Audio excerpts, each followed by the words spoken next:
In this video, I'm going to show you how to follow people on Roblox mobile. To get started, the first thing that you'll need to do is to open Roblox on your device and sign in to your Roblox account. Now go ahead and click on the Add Friends button, and this will allow you to add friends on Roblox. Now in this section, you just need to search for that specific individual or user that you want to add as a friend on Roblox or follow on Roblox. So just go ahead and enter their name in this section.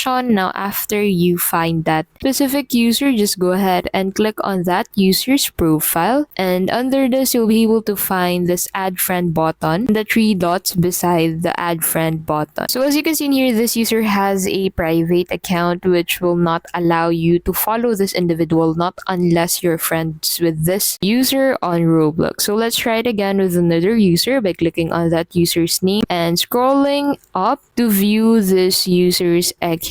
Now after this, just go ahead and click on the view full profile. Now in this section, go ahead and click on the three dots at the top right and click on the follow button. So as you can see here, this user can be followed since this user has a public Roblox account. So if you're wondering, you can actually set your account to private on Roblox. Make sure that if you plan to follow an individual, that individual's profile is set to public to be able to follow them on the platform. And that's how you can simply follow people on Roblox mobile.